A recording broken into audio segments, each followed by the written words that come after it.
Bonjour, très chers frères et sœurs. Merci de me recevoir chez vous. C'est encore une fois votre frère, le frère Raphaël. Merci. Je voulais partager avec vous quelque chose que Dieu a mis dans mon cœur ce matin. Je suis convaincu que ça concerne une personne, mais ça concerne aussi notre pays. Il faut écouter, c'est très important. Tu sais, les choses dont je suis en train de partager avec vous, ce ne sont pas des prophéties. Non, ça, ce ne sont pas des prophéties. Je suis en train de raisonner avec nous à partir de la parole de Dieu. Et comme chacun de nous a le Saint-Esprit, tu sauras toi-même, pas le Saint-Esprit doit te convaincre. Le Saint-Esprit doit te donner un témoignage à l'intérieur. La Bible dit, le Saint-Esprit nous donne un témoignage à l'intérieur que nous sommes à fond de Dieu. C'est le Saint-Esprit qui témoigne à l'intérieur que ce que je suis en train de dire, c'est vrai. Alors, il n'y a pas longtemps, quelqu'un m'a dit, mais tu sais, tu es pasteur, tu dois être neutre, tu dois être au milieu du village et des choses comme ça. Parce que j'ai fait les vidéos là que j'ai fait sur les 12 raisons pourquoi nous devons réélire le président Tshisekedi. Voilà. Alors, j'ai fait cela parce que j'avais la conviction qu'il faut le faire. Alors, je dois vraiment aujourd'hui, et le sujet sur lequel le Seigneur est en train de discuter, tout au moins, de parler avec moi ce matin, c'est sur les dangers de la neutralité. Les dangers de la neutralité, être neutre. Non pas seulement être neutre, souvent être confortable et être passif. Alors, il faut savoir que dans ta vie, comme dans ma vie, dans la vie d'une nation, il y a ce qu'on appelle turning point. Un turning point ou les tournants, ou comment je peux dire, c'est un moment où se produit un changement décisif, surtout avec des résultats qui sont bénéfiques pour tout le monde. Alors, un moment où quand tu vas regarder derrière, tu dis, c'est à ce moment-là que ma vie a changé. C'est à ce moment-là que mon histoire a changé. Alors, toi, tu es à ce moment-là et moi, je me trouve aussi à ce moment-là. Or, si tu restes neutre, si tu ne prends pas de décision, tu vas rester stationnaire, tu vas avancer et tu vas regretter toute ta vie. Alors, ces moments-là, on l'appelle souvent aussi les moments kairos. C'est par exemple des moments où Jésus vient et demande d'entrer dans ta vie. C'est un moment décisif. C'est le moment où un homme vient demander la main d'une femme et c'est un moment décisif. C'est le moment où une femme voit la femme que Dieu a créée pour lui et hésite, et puis il rate cela. C'est le moment décisif. Alors, tu as des moments comme ça dans la vie et il faut saisir ces moments. Alors, maintenant, c'est non pas seulement pour toi, mais je pense pour les Congos, notre pays. Le Congo est dans son turning point. Le Congo est à un moment tournant dans son histoire.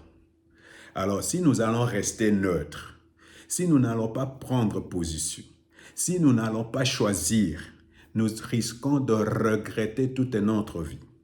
Alors, c'est un moment que Dieu nous donne où on va regarder un jour derrière 10 à 2023 que Dieu a définitivement changé l'histoire du Congo. Alors, je vais lire seulement quelques versets bibliques pour appuyer seulement ce que je suis en train de dire parce que c'est très important.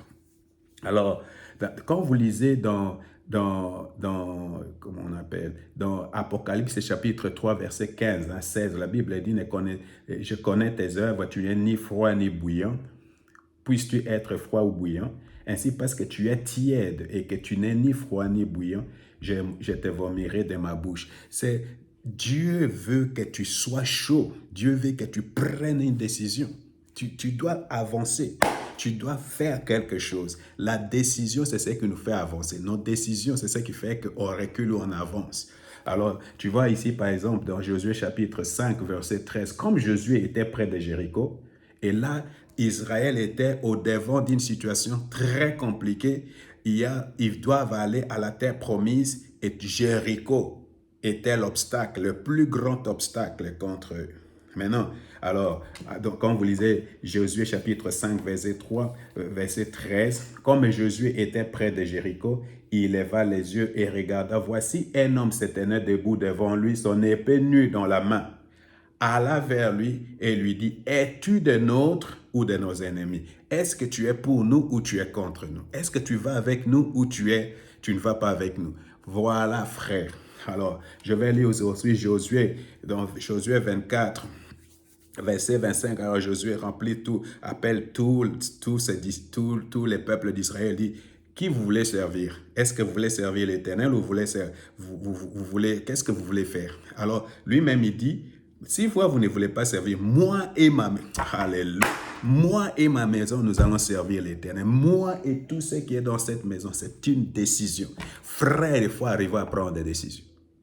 Alors, là, quand vous allez au Deutéronome chapitre 30, verset 15 à 19, là aussi il est écrit, « Voici, je mets aujourd'hui au devant de toi la vie et la mort. C'est toi qui dois choisir. » Alors, qu'est-ce que tu vas choisir? C'est la même chose, frère. À ce moment ici, le Congo est au devant de son tournoi. C'est nous qui devons choisir ce que nous voulons faire du Congo. C'est nous qui devons choisir.